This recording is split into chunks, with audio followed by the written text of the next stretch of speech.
오늘 봉독한 말씀 중심에서 하나님 아버지께 감사하라. 오늘 본문 마지막 절에 하나님 아버지께 감사하라 이렇게 말씀하십니다. 골로새서를 우리가 지난주에까지 마지막 부분을 다 보았는데 제가 3장 15절에서 17절을 건너오면서 감사절에 나누고 싶은 말씀으로 잠깐 미뤄두었습니다. 오늘 세 절이지만 이 세 절이 다 한 절 한 절 한 절 각 절마다 감사라는 말을 빼놓지 않고 있습니다. 다시 한번 제가 읽어보겠습니다. 그리스도의 평강이 너희 마음을 주장하게 하라. 평강을 위하여 너희가 한 몸으로 부르심을 받았나니 또한 너희는 감사하는 자가 되라. 16절 그리스도의 말씀이 너희 속에 풍성히 거하여 모든 지혜로 피차 가르치며 권면하고 시와 찬미와 신령한 노래를 부르며 마음에 감사함으로 하나님을 찬양하고 17절 또 무엇을 하든지 말에나 일에나 다 주 예수의 이름으로 하고 그를 힘입어 하나님 아버지께 감사하라. 세 번 세 절 다 감사하라고 말씀하십니다. 감사하면서 찬양하고 감사하면서 주께 노래하고 하나님 아버지께 감사하라. 우리가 다 이제 부모 돼보았기 때문에 자녀를 키운 부모의 입장에서 보면은 자녀들이 잘 입고 잘 먹고 잘 살았든 못 살았든 간에 아빠 엄마 늘 감사합니다. 이렇게 자식이 부모에게 말해주고 또 부모 입장에서는 늘 자녀한테 더 잘해주고 싶은 마음이 있지만 그렇게 다 해주지 못했어도 괜찮습니다. 저는 엄마 아빠가 살아계신 것이 감사합니다. 엄마 아빠가 있는 것이 저에게는 감사합니다. 이렇게 하면서 부모님께 늘 감사하는 그 마음을 가진 자녀를 여러분들이 키운다면은 많이 행복할 거예요. 그죠? 얼마 전에 그 고국의 남북한 이산가족 만나는 일이 다시 재개가 돼가지고 65년 만에 이제 아들이 아버지를 만나는 장면 여러분도 아마 뉴스를 보셨으면 그거 보셨을 거예요. 엄마 뱃속에 있었어요. 엄마 뱃속에. 그리고 내려왔는데 아버지를 못 봤어요. 이 유복자 아들이 이제 65년 만에 아버지를 만나는 거예요. 첫마디가 뭐라 그랬는지 아세요? 저도 아버지라고 하는 말을 처음으로 불러봐서 너무 행복합니다. 그랬고 아버지 살아계셔 주셔서 감사합니다. 그랬어요. 근데 그 아버지를 자기가 모시고 이남으로 내려오고 싶은데 그게 안 되는 거예요. 그 할아버지가 이제 90이 넘었는데 그 아버지를 모시고 내려온들 뭐 덕을 볼 게 있겠습니까? 아버지한테? 아버지가 재산을 물려주겠어요. 솔직히 말해서 짐되죠. 가면 갈수록. 예? 그런데도 아버지하고 같이 살았으면 좋겠다고. 아버지가 살아계신 것이 행복하고 기쁘다는 거예요. 육신의 아버지인데도 나한테 뭐 이제는 더 줄 것도 없는 아버지고 세월이 흐르면 흐를수록 내가 끝까지 보양해드리고 보살펴드려야 될 아버지인데도 아버지가 계신 것이 행복하고 아버지가 살아계셔 주셔서 감사하다. 그러니까 이 감사라고 하는 것을 우리가 오늘 절기에 또 생각하게 되지만 우리 예수 믿는 사람의 감사는 범사의 감사라 그랬지 않습니까? 오늘은 땅의 소산을 추수하고 그 결과를 놓고 감사하는 감사절입니다. 날짜로는. 그렇지만 하나님께서는 그렇게 감사의 의미가 축소돼서는 안 되는 거죠. 파종할 때 감사해야 됩니다. 범사에 감사라 그랬으니까. 그렇죠? 진행해 가는 과정에서 또 감사해야 됩니다. 그리고 이제 어떤 결과가 나왔든지 간에 내가 만족스러워하는 결과로 나오질 않았어도 그냥 믿음으로 감사해야 된다. 그것도 귀한 감사지만 실제로 결과와 상관없이 처음부터 아버지가 계시다고 하는 사실에 감사하고, 내가 아버지의 자녀라고 하는 것에 너무 행복하고, 그래서 감사로 처음부터 시작을 했던 것이 감사로 진행이 돼서 감사로 마지막 맞춰지는 것, 이것이 이제 예수 믿는 사람이 세상 달인이 된 거예요. 예. 김병만이가 개그 콘서트라는 것에 나와갖고 맨날 그 옆에 사회자가 자기를 소개할 때 일평생 감사만 하고 사신 불평 김병만 선생님을 모시겠습니다. 이렇게 해서 개그를 하는 거예요. 일평생 감사하면서 살았다고 소개를 해놓고서는 호가 뭐냐? 불평이라는 거야. 예. 이런 코미디가 아니고 우리는 평생 그냥 감사하면서 살았어야 될 사람들인데, 예. 감사하면서 시작했어야 되고 감사하면서 모든 과정 속에서 진행을 했어야 하고 결과와 상관없이 그냥 감사했어야 되는 건데, 우리가 이제 추수감사라고 하는 것에 딱 묶어놓으면 오늘 땅에 소산이 없는 사람들한테 뭘 감사하라 그러느냐고. 그런데 아무 힘이 없는 90이 다 된 아버지, 이제 사셔도 얼마 못 사실 그런 육신의 아버지도 살아계셔 주셔서 감사하다는 판에, 예? 우리 하나님 아버지 앞에서, 영원하신 아버지 앞에서 우리가 그분의 자녀된 것을 생각하면서 진심으로 감사하는 것, 그것이 우리 세상 살아가는 그리스도인들이 세상 사람 달인 됐다, 그렇게 볼 수 있는 거라고 말해요. 예. 이 은혜는 깨달아져야 은혜지, 아무리 은혜가 크다고 뭐 해도 은혜를 못 깨달으면 은혜가 은혜 되지를 못하죠. 은혜가 은혜 되지 못하면 감사하는 마음이 안 나오는 거죠. 그래서 은혜를 깨닫는 마음에서부터서 이 감사가 나오기 시작해요. 그래서 우리 서구 사회에서는 그 노래가 영원한 히트송이죠. 동양 사회는 아직까지 모르는 사람들이 많겠지만 이 서양 사회에서는 찬송가 305장은 유명한 겁니다. 옛날 찬송가 405장이었어요. 지금 305장으로 바뀌었는데 존 뉴턴 목사님이 쓴 Amazing Grace, 놀라운 은혜. 뭐 이 세상 노래 부르는 사람들도 그 노래를 불러요. 워낙에 유명한 히트송이니까. Amazing Grace. 그 가사 내용을 여러분 잘 아시죠? 1절에서 짧은 4절까지인데 그 절절히 한 절에 1절을 보면 나 같은 죄인 살리신 주 은혜 놀라워. 그렇게 시작해요. 2절에서는 큰 죄악에서 건지신 주 은혜 고마워. 3절에서는 이제껏 내가 산 것도 주님의 은혜라. 4절에도 거기서 우리 영원히 주님의 은혜로, 계속 은혜만 얘기해요, 이분은. 예. 이분이 아시는 대로 노예를 잡아다가 쓸만한 노예들을 파는 노예 장사꾼 아니었습니까? 이교도였고 노예 장사하는 사람이었어요. 아프리카에서 많은 흑인들을 잡아다가 영국에 갖다 팔아먹고 미국에 갖다 팔아먹는 그런 노예 상인 말입니다. 얼마나 못된 일을 많이 했습니까? 이분이 예수를 믿게 됩니다. 이분이 그리고 변화를 받습니다. 그리고 그리스도께서 나 같은 죄인을 위하여 십자가에 죽음을 당하셨고 내가 그렇게 큰 은혜로 용서를 받았다는 것을 깨닫고 난 뒤로부터서 이분이 이제 목사가 되고 평생 주님의 은혜를 전하다가 간 사람입니다. 연세가 82세를 사셨더라고요. 보니까 1725년에 태어난 목사님인데 82세. 예. 나는 존 웨슬러가 그 얘기를 했나 하고 혼돈이 됐는데 이분이 그 얘기를 한 거예요. 이분이 천국에 가면 3번 놀랄 거다 한 얘기 말이에요. 도저히 천국에 올 수 없을 거라고 생각했던 사람이 천국에 가보니까 있더라. 그래서 놀래고 그분은 천국에 가면 만나겠지라고 생각했는데 그분은 천국에 못 왔고, 그리고 나같이 극악무도한 죄인이 천국에 와 있다는 사실에 나는 3번 놀랄 것이다 그랬어요. 네.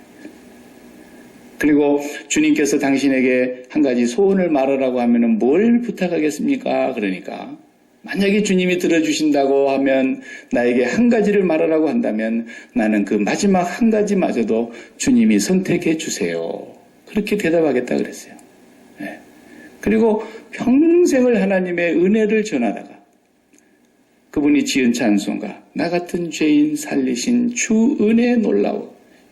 은혜를 깨닫게 될 때부터서 진짜 범사에 감사하게 되는 거죠. 예. 그러기 전까지는 그냥 땅에 소산물이 많이 나왔으니까 감사하자. 이렇게 감사가 축소된다는 거예요. 그러나 범사에 감사하라. 오늘 본문에 보면은 15절에 그리스도의 평강이 너희 마음을 주장하게 하라. 그랬어요. 그리스도의 평강이 너희 마음을 주장해야 감사가 나온다는 거죠. 돈이 우리 마음을 주장해서 감사 나오기가 얼마나 되겠어요? 자식이 우리 마음을 주장한다 그러면은 그 감사가 얼마나 되겠어요? 비즈니스가 또 내 몸의 어떤 건강이 내 어떤 이 세상에 속한 일들이 내 마음을 꽉 채워서 주장을 하면 그 기뻐할 일이 별로 없을 거라고. 여러분도 저도 다 살아보니까 알지만 우리 다 한국에서도 살아봤고 미국에서도 살아봤고 각 나라마다 또 여러분 다녀보고 그러는데 한국에서 사는 것보다도 미국에서 살면 더 감사를 많이 할까요? 어떤 것 같습니까? 저 인도네시아나 더 저 남미의 제3세계의 열악한 환경에 있는 나라들이나 아프리카에 있는 정말 빈곤 국가 지금도 기아와 그 스타빙에 굶어 죽어가는 그 아이들이 사는 나라와 어디가 더 행복할까요? 미국이 더 행복해야 되는 거예요. 왜냐하면 미국은 굶어 죽었다는 얘기는 제가 못 들어봤어요.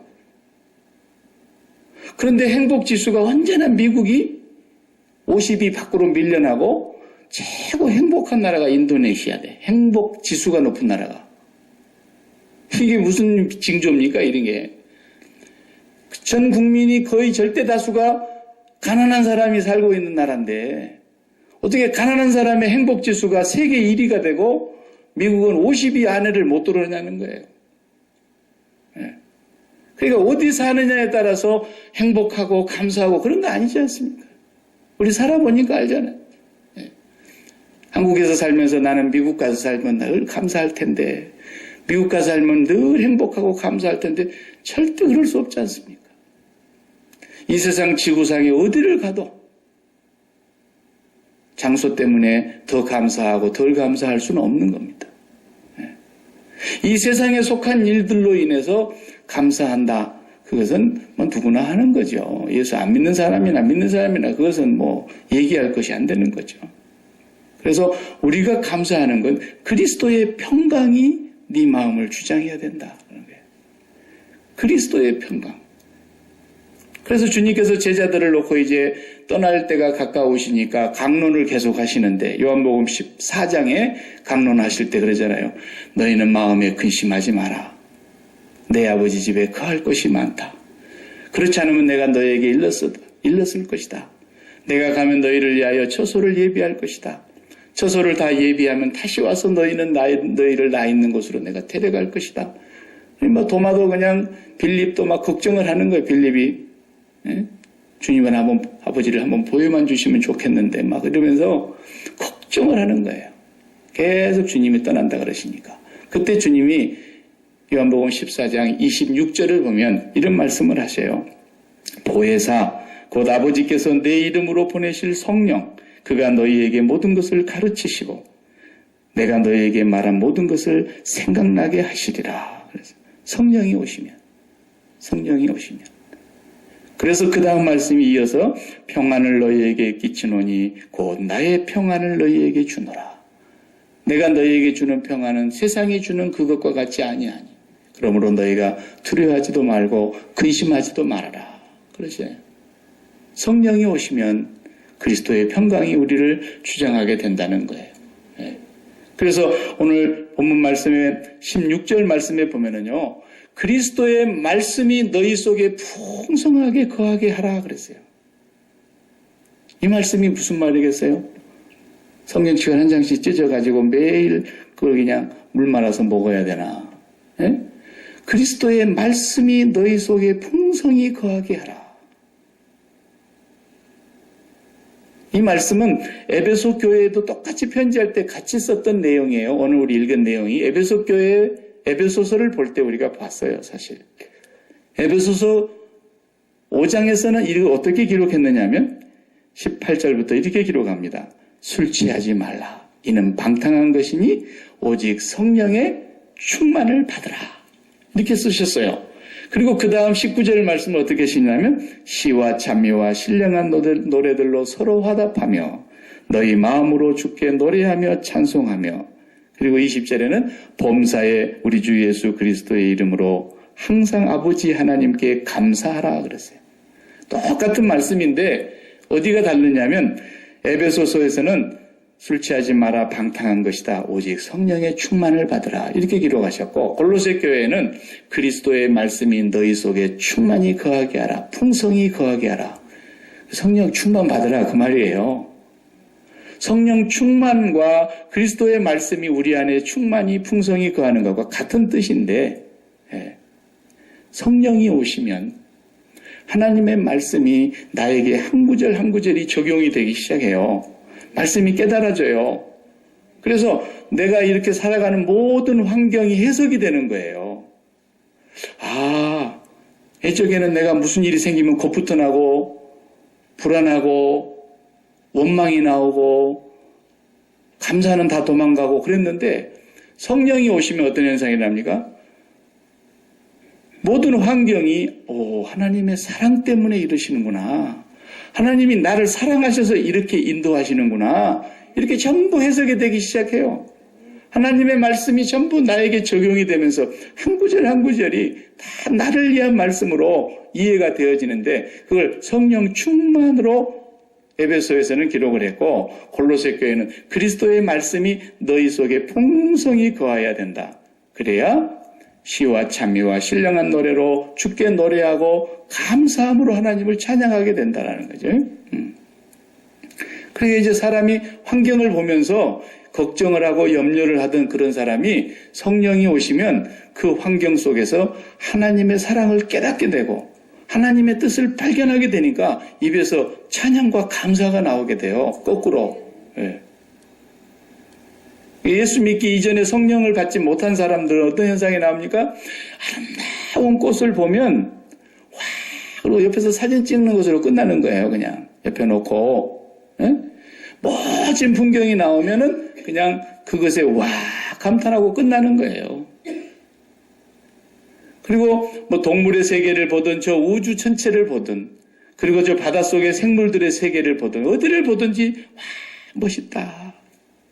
그렇게 끝나는 거예요. 성령이 오시면 어떻게 됩니까? 어떻게 하면 우리 아버지께서 이렇게 아름답게 하셨을까? 저 우주의 세계, 저 우주에 펼쳐져 있는 별들의 세계를 보면서 사람이 아무리 과학이 발달해도 저 우주에 있는 별이 몇 개인 줄도 모르고 그 밤하늘에 아름답게 수놓아져 있는 그 은하계의 세계만 봐도 아름다운데 우리가 다 알지 못하는 저 우주 속의 우주의 공간에 그 아름다움을 볼 때마다 하나님의 위대하심을 찬양하지 않을 수 없는 거예요. 성령이 온 사람은 그게 달라요. 그래서 그냥 성령 받지 못한 사람은 와 그러고 끝나는 거죠. 네. 똑같아요. 우리가 이 세상을 살면서도 마찬가지예요. 나의 삶을 내가 바라다 보면서 나에게 적용해서도 마찬가지예요. 하나님의 사랑을 깨닫게 되고 하나님의 섭리를 깨닫게 되고 하나님의 인도하심을 느끼면서 감사가 나오기 시작하는 것이 바로 성령을 받은 사람의 열매라는 거예요. 그래서 오늘 본문을 보면은 성령 충만을 받아야 된다라는 말씀과 같은 말씀을 지금 하고 계시는 거예요. 우리가 바울 사도를 오늘 본문을 기록하신 분을 보면은 이분이 지금 우리 같이 이렇게 편안한 삶을 살고 있으면서 서재에 앉아가지고 이렇게 편지를 쓰신 분이 아니잖아요. 지금 이거 언제 썼다 그랬어요? 옥중에서, 감옥에서 지금 쓰고 있단 말이에요. 근데 이 양반이 감옥에 있는 것도 힘들 텐데 몸에 병이 있었단 말이에요. 대부분의 학자들이 동의하고 있는 그 병은 병명이 안 나와 있으니까 잘 모르지만 간질일 것이다 라고 말하는 사람들의 얘기가 지배적이에요. 간질하는 거 아시죠? 저도 목회하면서 그런 분들을 몇 번 만나게 됐었는데 참 이거 힘든 일이에요. 간질. 멀쩡하게 있다가도 몸이 피곤하거나 그럴 때에 정말 그 몸이 얼마나 어려워지는지 몰라요. 얼마나 그 부모의 마음이 아픈지 몰라요. 예. 저는 그런 경우를 전도사 시절 때부터 몇 가정을 봤어요. 예. 바울 사도가 그런 병을 갖고 있었다랍니다. 바울 사도가. 그러니까 이 양반은 하나님 앞에서 복음 전하는 사람입니다. 하나님의 나라의 능력을 선포하는 사람입니다. 그 사람이 하나님께서 어느 날 바울을 쓰시니까 바울의 그림자만 지나가도 병자가 낫는 거예요. 바울이 앞에 두르는 행주치마 같은 앞에 거르는 옷만 갖다가 병자에게 걷어다가 덮어도 병이 낫는 거예요. 이렇게 신비한 하나님의 역사들이 막 일어나기 시작하는 그 사도 바울이 자기 병이 안 낫는 거예요. 자기 병이. 그러면 하나님의 나라에 장애가 되는 거 아닙니까? 복음을 전하는데도 장애물이고 하나님의 이름을 선포하는데도 찬양하다가 그런 일이 있으면 장애물이 되지 않겠습니까? 그러니까 하나님 응당 이것은 고쳐주셔야 됩니다. 그리고 3번 죽게 간구했다는 말을 볼 때 얼마나 간절히 기도했을까 생각이 들어요. 하나님 복음을 전하는 당신의 종이 이게 뭡니까? 이거 하나님의 나라에 이게 내가 장애물이고 방해가 되는 것인데 하나님 고쳐주셔야 되지 않습니까? 이럴 때에 마땅히 고쳐주셔야죠. 그죠? 근데 안 고쳐주시는 거예요. 다른 사람 병도 그러면 고쳐주시지 말든지 왜 자기 병을 안 고쳐주냐고요. 바울아, 나의 은혜가 너에게 충분하다 그랬어요. 더 이상 구하지 말라는 거죠. My grace is sufficient for you. 더 이상 구하지 마. 네 충만하게 다 받았어. 그리고 바울이 깨닫게 된 말이 뭐예요? 뭐라 그랬어요? 나의 약한 것을 기뻐하노니. 그것도 크게 기뻐하노니 그랬어요. 내가 약할 그때에 곧 강함이라 그랬어요. 그러니까 자기 자신의 본질을 알게 됐다는 뜻이에요. 그 말이. 아, 내가 뭐 하는 거 아무것도 없는 거구나. 에? 아니 내가 하는 것 같으면 내 병을 내부터 고치고 시작해야지. 그죠? 내 병을 내가 고치고 시작해야 되는데 다른 사람의 병은 자기를 통해서 고쳐주실 때가 후다하게 많았는데 내 병을 정작 내가 고치지 못하는 걸 보니까 내가 하는 게 아니구나. 나는 아무것도 할 수 없는 존재인데 나 같은 것을 하나님이 이렇게 사랑해서 나를 통해서 당신의 뜻을 이루어가고 계시는구나. 내가 병이 있어야 도리어 하나님의 영광이 되고 그분의 나라가 능력 있게 선포되는 거구나. 방해가 되는 게 아니라는 걸 알게 된 거예요. 그러니까 하나님께서 우리에게 주신 은혜를 깨닫는 거, 내 본질을 깨닫는 거, 거기서부터서 감사가 시작이 되는 거예요. 쉽게 말하면 네 꼬라지를 네가 알아라 그 말이에요. 네 죄를 네가 알렸다 뭐 이런 말도 있잖아요. 하나님께서 우리에게 깨닫게 해주시려고 하신 이 십자가의 은혜는 그냥 무조건 덮어놓고 용서, 우리가 도매금으로 이렇게 생각하게 되는데 그게 아니다라는 거예요. 그 십자가의 그 비참함과 그 부끄러움과 그 처절함, 그 십자가의 그 예수 그리스도의 죽으심, 그 모습이 너야 너, 네 모습이야. 네 자리야 그 자리가 그 말이에요. 항상 십자가를 바라다 보라는 뜻은 그걸 담고 있는 거예요. 네 자신을 볼래? 네 자신을 제대로 볼래? 그러면 십자가를 봐. 그 말이에요. 십자가 자리를 보고 있으면 그 자리가 나의 자리인 것이 보이고 그것이 깨달아지는 것이 그때부터 은혜가 임하는 거거든요. 성이 김씨성을 갖고 계신 한 장로님의 얘기인데 이름을 밝히기는 곤란하고 그 김씨성을 가지신 장로님에 대한 간증을 제가 잠깐 하려고 그래요. 이분은 어릴 적에 아주 가난한 집에서 부모의 큰 도움이 없이 자수성가를 하신 분이에요. 공부를 잘했어요. 의사가 됐어요. 그래서 이제 자기 때부터서는 생활이 넉넉해지고 정말 모든 것이 윤택해진 분이에요. 이분이 교회 생활을 열심히 하시면서 교회 장로님이 되셨는데 이분의 마음속에서 이제 간증이니까 항상 그런 생각이 들더래. 아니 예수 믿으면 좀 나같이 잘 돼야 되고 좀 이렇게 젠틀해야 되고 그런데 항상 교회를 가서 보면은 그렇게 시원찮은 사람들만 이렇게 교회에 몰려왔는지 모르겠더래요.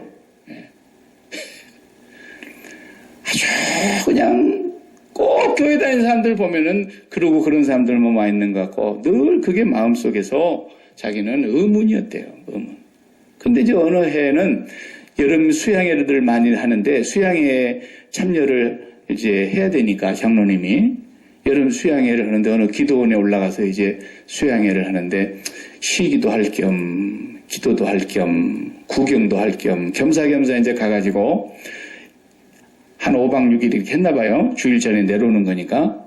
근데 첫날 올라갔는데 이미 벌써 와 있는 사람이 기도원이 한 50명 정도 있고 가서 이렇게 뒤에 앉아가지고 있는데 보니까 아니 기도를 하는데 가만히 점잖하게 기도를 하면 오직 좋아요. 근데 전부 막 땅바닥에서 굴르고 어떤 사람은 땅을 치고 통곡을 하고 콧물인지 눈물인지 범벅이 돼가지고 부끄러운 줄도 모르고 그러고 있더래요. 그래서 자기 같은 사람은 그런데 같이 나란히 앉아있는 것도 좀 부끄럽더래요.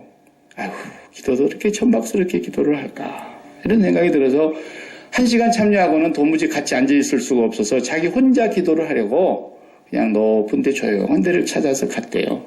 그리고 더 이상 집회는 안 내려오고 그냥 잠잘 때만 숙소에서 왔다가 잠자고 다시 또 올라가고 기도하고 자기 교회 집회가 아니에요. 지금 수양회에 참여를 한 거예요.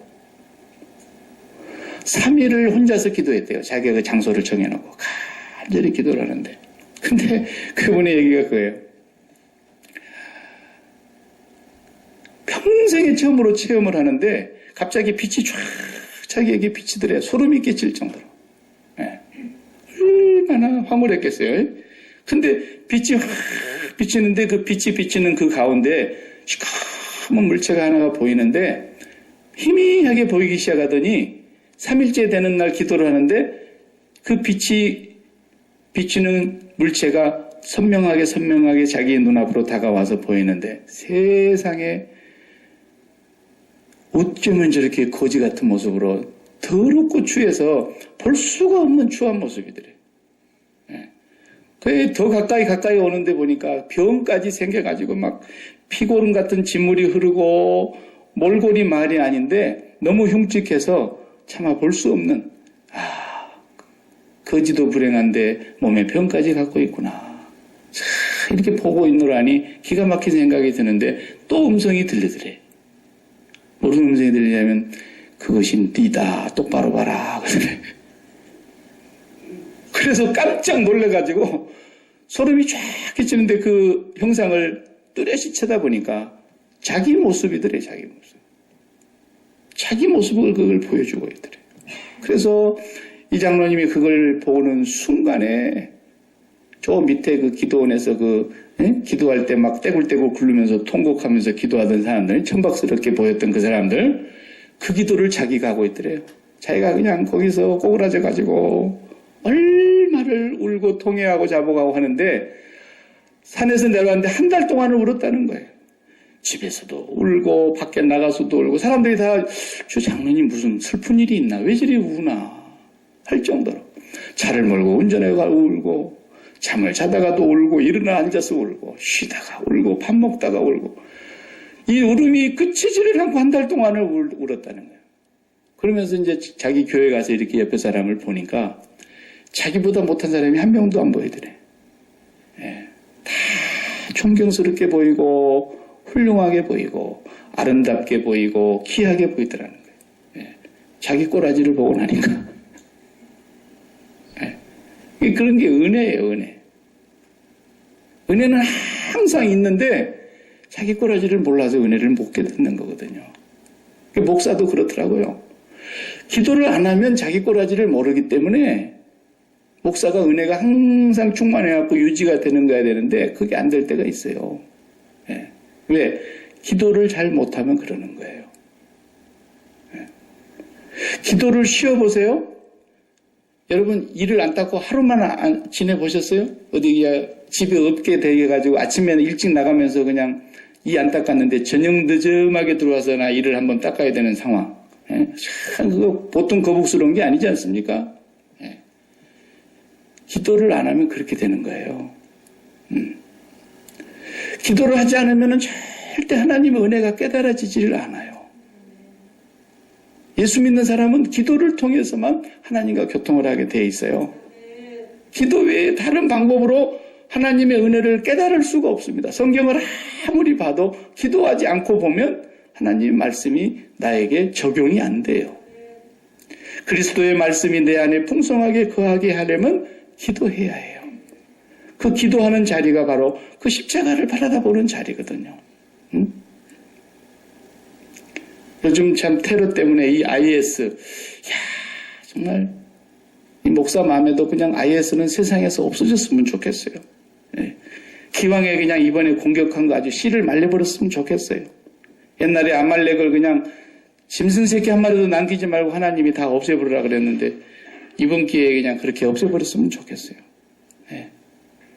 그런 마음이 들 정도예요. 아니 2살짜리 애기가 뭘 알아요? 2살짜리 애기가. 3살짜리 애기가 뭘 알아요? 그 아이를 자기 자식이라고 총을 들려가지고 아빠가 애기 손을 거머쥐고 총 쏴는 법을 2살짜리한테 가르치지 않습니까? 3살짜리. 그거 키워갖고도 우리 또 죽이러 올 거 아니에요. 기가 막힌 애들이에요. 기가 막힌 애들. 프랑스에서 130명이 지금 테러로 인해서 어제까지는 130명 나왔대. 또 이번 주에 지난주에 아프리카에서 21명. 건국 이래 미국이 9/11 사건으로 최고의 테러를 당했는데 이제 그 이후에 금년 추수감사절 뉴욕은 지금 공포의 추수감사절이 될 것 같아요. 이번 목요일은. 어찌됐든지 간에 지금 선전포고를 해놔놓으니까. 조용히 넘어갔으면 좋겠지만 하여튼 비상이에요 지금. 근데도요. 저와 여러분이 프랑스의 테러를 받았던 그 현장에 우리의 자녀들이 가 있지 않았기에 망정이죠. 우리 자녀가 만약에 이번에 그 프랑스에나 이번에 아프리카 말리 거기 호텔에 여행 가고 거기 투숙에 있었다고 여러분 한번 해봐요. 잠을 온전히 잘 수 있었겠어요? 전화를 해도 전화가 터지지도 않고 메일도 오지도 않고 카톡도 안 되고 모든 게 불통인데 아이하고 연결이 안 되는 거예요. 그런 상황이라면 여러분 어떻게 했어요? 밥을 먹을 수가 있겠어요? 손에 일이 잡히길 하겠어요? 아무것도 못하고 불안과 두려움과 근심과 걱정 속에서 밤을 지새야 했을 거예요. 근데 우리 아무렇지도 않는 거예요. 왜? 거기 우리 사랑하는 사람이 한 명도 안 가 있었으니까. 사돈네 8촌도 거기 안 가 있었으니까. 사랑하는 사람이 거기 없거나 거기에 있는 사람을 우리들이 사랑하는 것이 아니라면 아무 문제가 없는 거예요. 그렇죠? 네. 왜 우리 마음속에 그리스도의 평강이 없느냐? 답은 간단한 거예요. 천국에 계신 그분이 내가 사랑하는 분이 아닌 거예요. 제가 틀렸습니까? 네. 아프리카 거기에 내가 사랑하는 자식이 있으면 잠을 못 자요. 말리 그 호텔에 우리 자식이나 우리 모두 형제가 누구 하나가 투숙에 있었으면 우리 거기 이들이 앉아 있을 수가 없어요.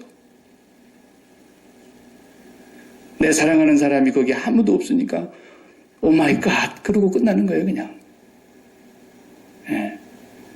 오늘 우리가 천국에 계신 그분을 마음으로 사랑하는 마음이 있다면 천국에 계신 그분에게 내가 심장을 드리고 살아간다면 날마다 그분과 내가 연결하고 살아간다면 그걸 그렇게 만들어주는 게 성령을 통해서 날마다 기도해야 된단 말이에요.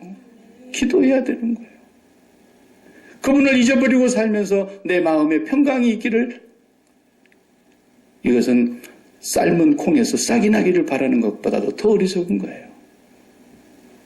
날마다 우리가 예수 그리스도를 붙들고 내가 평강을 주장하게 하려고 이 세상 속에 있는 것들로 인하여 더 이상 내 마음을 주장하지 못하게 하기 위해서 내가 지금까지 사랑하면서 마음을 주었던 모든 것들을 십자가를 바라다 보면서 십자가에서 죽으신 예수 그리스도를 바라다 보면서 내가 거기서 죽은 사람인 걸 확인하고 내가 사랑하는 그분, 내가 사랑하는 그분이 계신 천국, 거기에 마음을 두고 있다면 그리스도의 평강이 여러분의 마음을 주장할 거예요. 저의 마음을 주장할 거예요. 그분을 사랑하는 그 평강이 우리의 마음을 주장하므로 우리 마음에서 감사가 끊어지지 않을 것이고 찬양이 나올 것이고 하나님 아버지께 늘 감사하면서 살 거라고요. 저와 여러분이 정말 사랑하는 것이 어디에 있는가를, 여러분이 정말 사랑하는 것을 마음에 두고 계신다면 진짜로 그 사랑하는 분이 어디에 계십니까? 미국이 여기 분명히 있는 것처럼, 저 남태평양의 뉴질랜드가 분명히 있는 것처럼 구름 위에, 저 위에 하나님의 나라가 분명히 있습니다. 하나님 아버지가 계시고 우리 주 예수 그리스도께서 계시고 그분의 약속하신 성령을 보내셨습니다. 나를 사랑하셔서 십자가에서 내 죄를 대속하셨습니다. 나를 의롭다고 하시기 위해서 부활하셨습니다. 그리고 그 아버지가 살아계시는 그곳에, 아버지 계신 그곳으로 주님이 승천해서 가셨습니다. 내가 다시 너희들을 데리러 오겠다고 약속하셨습니다. 내가 가면 성령을 보내시겠다고 약속하셨습니다. 그분이 우리가 진정으로 사랑하는 분이라고 오늘 또 신앙을 고백했습니다.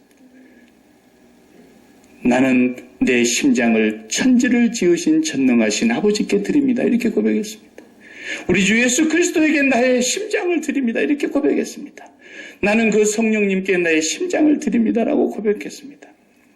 그분에게 여러분의 심장을 드리고 산다면 여러분 그곳에서 일어나는 일로 인하여서 늘 기뻐할 수 있을 겁니다.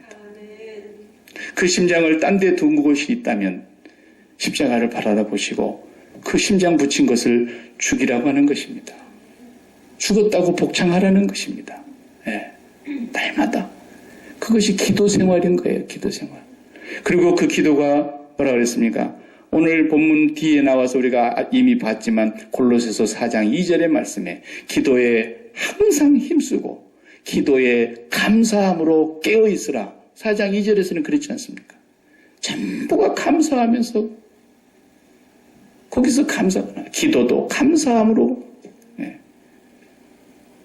오늘 우리 마음이 한순간도 우리가 자녀들을 마음에서 떼어놓을 수 없는 것이 부모라면 그렇습니다. 우리 집사람도 보니까 한순간도 안 떼놓는 것 같아요. 어젯밤에도 그냥 한 2시간을 전화를 하는 거죠. 2시간을. 야, 그래서 배 아파서 난 사람은 저런가. 그러면 우리가 부모이기 때문에 자식을 한순간도 잊지 않고 있을 수 있다고 합시다. 저도 인정합니다. 그게 뭐 잘못됐습니까? 나쁜 거 하나도 아닙니다. 그런데 우리를 영원히 구원하신 영원하신 하나님을 어떻게 잊을 수가 있단 말입니까? 내가 내 자식이 어디에 가 있든지 간에 그 아이를 잊을 수가 없다면 전능하신 하나님, 나의 죄를 대속하신 그 예수 그리스도를 어떻게 잊을 수가 있단 말입니까? 근데 그걸 왜 잊어버립니까? 기도하지 않기 때문에 잊어버리는 겁니다. 그래서 기도에 힘쓰고 기도에 감사함으로 깨어있으라라고 말했던 겁니다. 이렇게 기도할 때에 우리 마음이 천국을 경험하게 되고 그리스도의 평강이 나를 주장하게 되고 성령이 내 안에 충만히 거함으로 그리스도의 말씀이 풍성하게 거함으로 시와 찬미와 신령한 노래로 하나님께 화답하고 감사함으로 마음으로 주께 찬양하고 범사에 우리 주 예수 그리스도의 이름을 힘입어서 항상 하나님 아버지께 감사하라. 이것이 옥중에 갇혀있는 사도 바울의 권면이요 하나님 아버지가 우리를 향하는 진정한 뜻입니다. 기도하십시다.